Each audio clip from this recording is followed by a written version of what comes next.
Hi ಎಲ್ಲರಿಗೂ ನಮಸ್ಕಾರ. Welcome back to Pranvis kitchen. ನಾನು ಇವತ್ತಿನ ದಿನ ಒಂದು ರುಚಿಯಾಗಿರುವಂಥ ಸೋಯಾ ಗ್ರೇವಿ ಹೇಗೆ ಮಾಡೋದು ಅಂತ ಹೇಳ್ತಾ ಇದ್ದೀನಿ.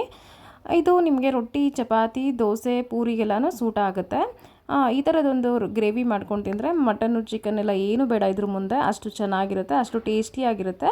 ಈಗ ಬನ್ನಿ ಇದನ್ನು ಹೇಗೆ ಮಾಡೋದು ಅಂತ ನೋಡ್ಕೊಂಡು ಬರೋಣ. ಅದಕ್ಕಿಂತ ಮೊದಲಿಗೆ ನೀವು ಇನ್ನೂ ನನ್ನ ಚಾನಲ್ನ ಸಬ್ಸ್ಕ್ರೈಬ್ ಮಾಡ್ಕೊಂಡಿಲ್ಲ ಅಂದರೆ ದಯವಿಟ್ಟು ಸಬ್ಸ್ಕ್ರೈಬ್ ಮಾಡ್ಕೊಳ್ಳಿ. ಹಾಗೆ ಪಕ್ಕದಲ್ಲೇ ಇರೋ ಬೆಲ್ ಐಕಾನ್ನ ಕ್ಲಿಕ್ ಮಾಡಿ.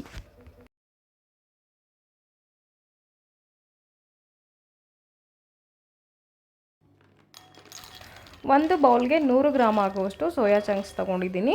ಇದನ್ನು ತುಂಬ ಬಿಸಿ ನೀರಲ್ಲಿ 15ರಿಂದ 20 ನಿಮಿಷ ಚೆನ್ನಾಗಿ ನೆನೆಸ್ಕೊಳ್ಳೋಣ.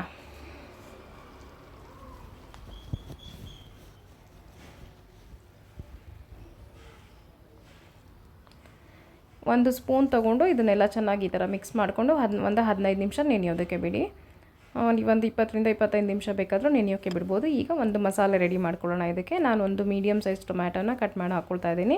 ಒಂದು ಸ್ವಲ್ಪ ತೆಂಗಿನಕಾಯಿ, ಹಸಿ ತೆಂಗಿನಕಾಯಿ, ಶುಂಠಿ ಮತ್ತು ಬೆಳ್ಳುಳ್ಳಿ, ಕೊತ್ತಂಬರಿ ಸೊಪ್ಪು, ಹಾಗೆಯೇ ಒಂದು 6ರಿಂದ 7 ಗೋಡಂಬಿ ಹಾಕ್ಕೊಳ್ತಾ ಇದ್ದೀನಿ. ಇದನ್ನು ಚೆನ್ನಾಗಿ ರುಬ್ಕೊಳ್ಳೋಣ. ನೀರೇನು ಹಾಕ್ಕೊಳ್ಬೇಡಿ, ಬೇಕಂದರೆ ಸ್ವಲ್ಪ ಹಾಕ್ಕೊಂಡು ರುಬ್ಕೊಳ್ಳಿ. ಈಗ ಇದನ್ನು ಒಂದು 2ರಿಂದ 3 ಸಾರಿ ಚೆನ್ನಾಗಿ ವಾಶ್ ಮಾಡಿಬಿಟ್ಟು ಇದನ್ನು ಈ ಥರ ಸ್ಕ್ವೀಸ್ ಮಾಡ್ಕೊಳ್ಬೇಕಾಗುತ್ತೆ. ನೀರೆಲ್ಲ ಹೋಗೋ ಥರ ಈ ಥರ ಪ್ರೆಸ್ ಮಾಡಿಕೊಂಡು ಸೋಯಾನ ಸಪ್ರೇಟ್ ಮಾಡ್ಕೊಳ್ಳೋಣ. ನೋಡಿ ಈ ಥರ ಇದನ್ನು ಒಂದು ಬೌಲಲ್ಲಿ ಹಾಕಿಟ್ಕೊಳ್ಳೋಣ. ಈಗ ಎಲ್ಲ ರೆಡಿ ಆಗಿದೆ. ಈಗ ನಾನು ಒಂದು ಪಾತ್ರೆಯಲ್ಲಿ 4 ಟೇಬಲ್ ಸ್ಪೂನಷ್ಟು ಎಣ್ಣೆ ಹಾಕೋತಾ ಇದ್ದೀನಿ. ಎಣ್ಣೆ ಕಾದಿದ್ದಾದಮೇಲೆ ನಾನೊಂದು ಸ್ವಲ್ಪ ಸೋಂಪು ಹಾಕೋತಾ ಇದ್ದೀನಿ.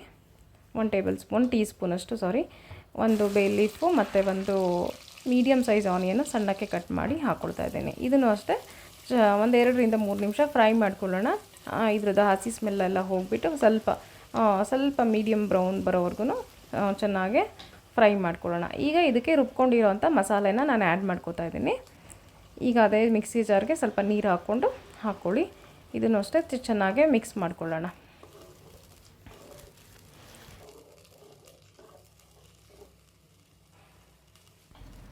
ಈಗ ಇದಕ್ಕೆ 1 ಟೀ ಸ್ಪೂನಷ್ಟು ಅರಿಶಿನ, ರುಚಿಗೆ ತಕ್ಕಷ್ಟು ನೋಡಿಕೊಂಡು ಉಪ್ಪು ಹಾಕ್ಕೊಳ್ಳಿ. 1 ಟೇಬಲ್ ಸ್ಪೂನಷ್ಟು ಧನಿಯಾ ಪುಡಿ, 1 ಟೇಬಲ್ ಸ್ಪೂನಷ್ಟು ರೆಡ್ ಚಿಲ್ಲಿ ಪೌಡರು ಮತ್ತು 1 ಟೀ ಸ್ಪೂನಷ್ಟು ಗರಂ ಮಸಾಲ, ಇಷ್ಟನ್ನು ಹಾಕ್ಕೊಂಡು ಚೆನ್ನಾಗಿ ಮಿಕ್ಸ್ ಮಾಡ್ಕೊಳ್ಳೋಣ.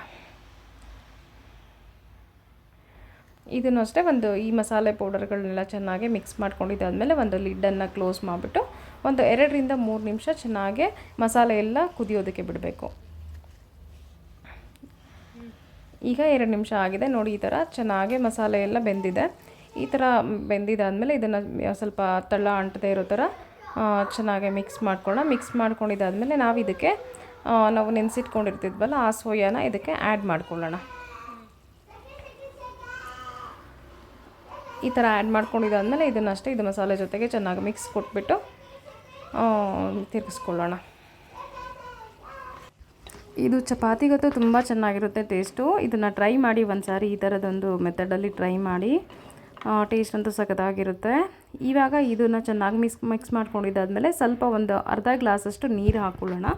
ನೀರು ಹಾಕ್ಕೊಂಡಿದ್ದಾದಮೇಲೆ ಇದನ್ನು ಅಷ್ಟೇ ಚೆನ್ನಾಗಿ ತಿರ್ಗಿಸ್ಕೊಂಬಿಟ್ಟು ಸ್ವಲ್ಪ ಎಲ್ಲದಕ್ಕೂ ಮಿಕ್ಸ್ ಮಾಡಿಬಿಟ್ಟು ಒಂದು ಲೀಡನ್ನು ಕ್ಲೋಸ್ ಮಾಡಿಬಿಟ್ಟು ಮತ್ತೆ ಇದನ್ನು ಒಂದು 2ರಿಂದ 3 ನಿಮಿಷ ಚೆನ್ನಾಗಿ ಕುದಿಯೋದಕ್ಕೆ ಬಿಡಬೇಕು. ಒಂದು 2ರಿಂದ 3 ನಿಮಿಷ ಆದಮೇಲೆ ನೋಡಿ ಈ ಥರ ಚೆನ್ನಾಗಿ ಎಣ್ಣೆ ಎಲ್ಲ ಬಿಟ್ಕೊಂಡು ಚೆನ್ನಾಗಿ ಬೆಂದಿದೆ. ಮಸಾಲೆ ಎಲ್ಲ ರೆಡಿಯಾಗಿದೆ. ಉಪ್ಪು ಖಾರ ಎಲ್ಲ ಒಂದು ಸಾರಿ ಚೆಕ್ ಮಾಡ್ಕೊಳ್ಳಿ, ಕರೆಕ್ಟಾಗಿರುತ್ತೆ. ಈಗ ಇದು ರೆಡಿಯಾಗಿದೆ. ನಾವು ಇದಕ್ಕೆ ಸ್ವಲ್ಪ ಕಟ್ ಮಾಡ್ಕೊಂಡಿರೋಂಥ ಕೊತ್ತಂಬರಿ ಸೊಪ್ಪನ್ನು ಹಾಕ್ಕೊಂಬಿಟ್ಟು ಮಿಕ್ಸ್ ಮಾಡ್ಕೊಳ್ಳೋಣ. ಈಗ ಇದು ಗ್ರೇವಿ ರೆಡಿಯಾಗಿದೆ. ನೀವು ಕೂಡ ಇದನ್ನು ಮನೆಯಲ್ಲಿ ಟ್ರೈ ಮಾಡಿ ರೆಸಿಪಿ ಹೇಗಿತ್ತು ಅಂತ ತಿಳಿಸಿ. ಹಾಗೆ ನೀವು ನಾನ್ ವೆಜ್ ಏನಾದ್ರು ತಿಂದೇ ಇರೋ ಟೈಮಲ್ಲಿ ಈ ಥರದೊಂದು ಗ್ರೇವಿ ಮಾಡ್ಕೊಂಡು ತಿಂದರೆ ನಾನ್ ವೆಜ್ ತಿಂದಷ್ಟೇ ಖುಷಿ ಆಗುತ್ತೆ, ಅಷ್ಟು ಚೆನ್ನಾಗಿರುತ್ತೆ. ಟೇಸ್ಟ್ ಅಂತೂ ಎಕ್ಸಾಕ್ಟಾಗಿ ಹಂಗೆ ಇರುತ್ತೆ. ನೀವು ಕೂಡ ಮನೆಯಲ್ಲಿ ಈ ರೆಸಿಪಿ ಟ್ರೈ ಮಾಡಿ. ನಿಮಗೆ ಇಷ್ಟ ಆದರೆ ಕಮೆಂಟ್ ಮಾಡಿ, ಶೇರ್ ಮಾಡಿ, ಲೈಕ್ ಮಾಡಿ ಅಂತ ಹೇಳ್ತಾ ಇನ್ನೂ ಹೆಚ್ಚಿನ ವೀಡಿಯೋಗಳನ್ನ ಮಾಡೋದಕ್ಕೆ ಸಪೋರ್ಟ್ ಮಾಡಿ. ವಿಡಿಯೋ ನೋಡೋದಕ್ಕೆ ಧನ್ಯವಾದಗಳು.